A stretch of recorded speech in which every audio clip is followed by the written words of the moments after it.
안녕하세요. 율렉입니다. 반갑습니다. 저희가 지난 시간에 그 예외라고 하는 것을 던지기 위해서 라이브러리 하나 만들어 봤는데, 그 계산기라고 하는 라이브러리를 가지고 오늘은 예외라고 하는 그런 것을 만들고 던지는 방법을 알아보도록 할게요. 자, 여기 보시면 저희는 그 add라고 하는 것과 서브, 그다음에 멀티 이런 게 있는데, 업무적으로 그 덧셈이라고 하는 것을 할 때 이제 예외를 뒀다고 합시다. 예를 들어서 이 결과의 합이 1000을 넘으면 안 되는 거예요. 자, 1000을 넘으면은 저희가 계산한 결과를 반환해서는 안 된다라고 그렇게 생각을 합시다. 이런 논리적인 예외도 검사할 수가 있어요. 이 라이브러리는 x와 y를 더하겠죠. x, y를 더하기 위해서 여기다 인티저에서 이제 변수 하나 만들게 되면, 자, x 플러스 y,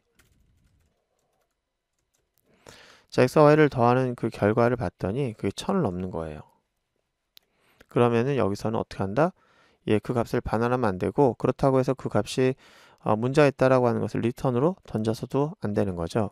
일단 예외가 필요한 거예요. 근데 그런 예외가 어떤 자바 플랫폼이 제공하고 있는 예외가 아니라 이 예외를 저희가 지금 업무적으로 가지고 있는 거기 때문에 이 라이브러리가 만드는 거예요. 라이브러리가 예외를 정의하고, 그리고 라이브러리를 쓰는 사람들에게 이 라이브러리에서 어떤 예외를 던지고 있다라고 하는 것을 안내할 필요가 있겠죠. 자, 그럼 저희는 이런 클래스를 만들 거라고 하는 거죠. 1000을 넘었다라고 하는 예외, 그래서 1000을 넘는 예외라고 하는 그런 클래스를 만들었다고 하고, 그런 클래스를 가지고 저희가 유하는 거예요. 이런 클래스가 없어요. 이 클래스는 원래 없고 저희가 만들 거란 얘기죠. 이 예외는 우리가 만든 업무적인 그런 예외고요. 이런 업무적인 그 예외가 어떻게 발생된 거냐면 입력값에서 문제가 발생한 거예요. 만약에 여기에 합계가 1000이 되지 않는 그런 상태의 덧셈이라고 하면은 이런 예외는 발생하지 않고 정상적으로 돌아갈 거예요. 근데 입력값이 잘못된 거죠. 저희가 업무적으로도 그렇고 이 라이브러리가 1000을 넘으면 안 되는 그런 형태의 라이브러리라고 하면은 1000을 넘어버린 예외가 발생한 거니까 이거를 클래스로 식별할 수 있는 예외를 만들고 이거를 던져버리는 겁니다.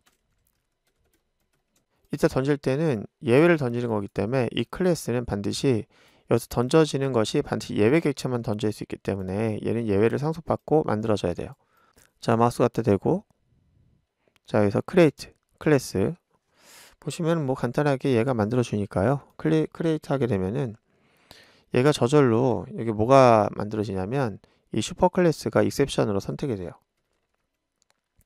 저희가 그냥 클래스를 만들었다고 하면은 이렇게 안 될 텐데 throw라고 하는 그런 명령어 뒤에서 썼기 때문에 이때 요 녀석이 저절로 exception으로 부모가 만들어집니다. create 하면 이거에 그냥 부모를 예로 두고 있는 클래스 하나 만든 거예요. 여기다 아무것도 안 하셔도 됩니다. 그 자체가 예외로서 충분한 거고요.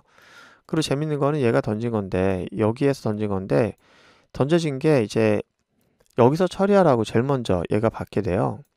그 예외가 보고되는 것이 이제 얘를 사용하고 있는 그 위에서 보고돼야 되는데, 이렇게 만들고 던지면 바로 여기서부터 던져집니다. 그래서 저희는 옵션을 어떻게 할 거냐면, 나 보고하려고 만든 거거든? 라고 하면은 마우스 대세요. 그러면 여기다가 얘가 뭐라고 하냐면, 이 throw라고 하는 것을 네가 처리하지 않고 위로 던질 거니 그럼 던진다라고 하는 것을 한번 내가 추가해 줄까? 이렇게 되는 거죠. 그래서 클릭하시면은 이 함수 뒤에 throws 라고 하는 이름으로 이 함수가 내가 처리하지 않고 나를 사용하는 그런 책임자가 이것을 처리할 것이다 라고 해서 던지는 거예요. 그러니까 여기서 던졌지만 제일 먼저 받는 거는 자기 자신이고, 자기 자신이 처리하지 않겠다라고 하면 또 위로 던지는 방법이 이렇게 되는 거예요. 그러면 이게 보고하는 거죠, 위로. 근데 여기서 던질 때는 throw 단수형이 있는데 여기서 throws 여러 개를 던진다는 거잖아요. 그게 무슨 말이냐면 우리가 이 합이 1000을 넘으면 안 되지만 또 만약에 음수가 돼도 안 된다고 그렇게 결정을 합시다. 그러면 만약에 또 이번에는 리절트가 0보다 안 되는 경우가 있는 거죠. 그러면 저희는 업무상 0보다 제 작은 값을 두면 안 되는 거죠. 음수가 되는 것도 예외인 거예요. 그러면은 음수가 되는 예외가 발생했다 이렇게 하는 거죠. 클래스를 만들 때는 한글로 만들어도 되는데 한글로 만들 경우는 대소문자 없기 때문에 언더바 썼는데, 일반적으로 영문으로 쓰게 되면 대소문자로 구분해서 클래스 이름을 만들겠죠. 여기서 그냥 띄어쓰기 하기 싫어서 그냥 붙여봤는데요. 한글로 만들면은 우리가 언어적인 호환성이 좀 떨어지기 때문에 저는 지금 수업용을 위해서 한글을 쓸 뿐, 여러분들이 실제 만들 때는 영문으로 하시는 게 좋겠죠. 자, 얘도 만들어서 한번 마우스 갖다 대볼게요. 그러면 크리에이트 하게 되면은 됐어요. 우리 아무것도 안 해도 돼요. 그냥 클래스만 만들면 되는 거예요. 식별자를 만드는 거기 때문에. 자, 그렇게 되면 여기서 또 아까는 여기서만 오류가 났는데 이제 이걸 만들고 나니까 여기서 오류가 났죠. 이거는 예외에 대한 오류인데요. 이거 처리해라는 얘기입니다. 마우스가 때 되면 내가 왜 처리합니까? 위로 던져야지 라고 하면서 얘를 던지게 되면은 바로 위에서 보면 스로우즈가 왜 그런지 알겠다. 왜냐면 예외가 이 함수 내에서 하나만 있는 것이 아니라 여러 개가 발생할 수 있는데 걔네들을 다 한 번에 그냥 다 던지겠다라고 할 경우에는 쉼표로 구분해서 여러 개를 쭉 나열할 수 있고, 그렇게 되면 스로우가 하나가 아니라 여러 개니까 스로우즈 이렇게 하는구나. 자, 그러면은 얘는 지금 예외가 두 개가 발생할 수 있습니다 라고 하는 거고요. 그리고 이걸 사용하는 프로그램 쪽에서는 지금 예외를 처리하지 않아서 여기서 빨간 줄이 커지고 있습니다. 자, 마우스 하시면은 뭐라고 나오냐면 세 가지 옵션이 있는데, 일단 예외를 또 던질 거냐, 그러니까 다시 얘기하면은 나도 던질 거다, 나도 책임지지 않고 나도 보고해 버릴 거다. 이때 메인 함수인데 메인 함수 던져버리면 누가 책임진다는 말입니까? 자, 메인 함수마저도 던져버리는 무책임한 행동이 일어나는 거죠. 그럼 디폴트 행동이 진행됩니다. 디폴트 행동이라고 하면은 일단 여기다 제가 시스템점에 가지고 출력 한번 해볼게요. 리절트라고 하는 걸 해보면, 자, 이걸 F로 할까요? 그래서 여기다가 add 결과로서 %d 해서 내려쓰게 하고, 자, 리절트 한번 출력해보면 여기 모든 구문마다 이제 리절트가 나올 텐데, 이때 여기서는 서브라고 하는 이름으로 여기다가 두고, 여기는 곱셈에 대한, 여기는 이거.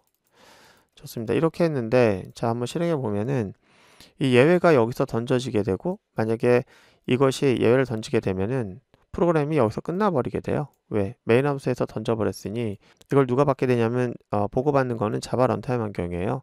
자바 런타임 환경은 이게 치명적인 예외인지 논리적인 예외인지 그 다음에 어떤 일을 수행해야 될지 전혀 알지 못합니다. 그래서 이것을 만약에 자바 런타임 환경이 보고를 받게 되면은 이 이유는 전혀 실행되지 않아요. 그냥 바로 오류나고 프로그램은 끝나버리게 됩니다. 한번 실행해 볼게요. 하나, 둘, 셋, 넷. 자, 지금 이제 서브 -1 됐는데 이제 여기서는 7 정상적으로 됐으니까 그런데요. 제가 여기다가 만약에 마이너스를 넣었다고 합시다. 그 음수가 되거나 만약에 값을 키우게 되면은 1000을 넘는 게 발생하겠죠. 자, 그래서 음수가 되는 예외를 한번 보도록 할게요. 하나, 둘, 셋. 자, 보세요. 음수가 되는 예외가 발생했다라고 하면서 오류가 이제 발생하겠죠. 그러면서 어떻게 돼요? 예, 더 이상 진행이 안 되는 일이 발생하고, 이렇게 된 이유는 저희가 예외를 처리하지 않고 그냥 런타임에게 던져버렸기 때문에 그렇고요. 런타임은 받자마자 이게 무슨 일인지 모르니까 그냥 바로 프로세스 끝내버리게 됩니다. 자, 그래서 저희가 이것을 예외를 처리하게 되는 것은 어떻게 처리할 것이며, 그 다음에 런타임이 받지 않았을 경우에는 어떻게 동작하는지 그 내용을 좀 알아봐야 되겠죠. 자, 오늘 저희가 예외 클래스에다가 그 예외를 던지는 방법과 예외 클래스 생성하는 방법에 대해서 알아봤습니다. 다음 시간에 예외를 처리하는 방법과 예외를 처리할 때 예외별로 우리가 특화시켜서 처리하는 방법을 알아보도록 할게요. 오늘 고생 많으셨고요. 다음 시간에 뵙도록 하겠습니다.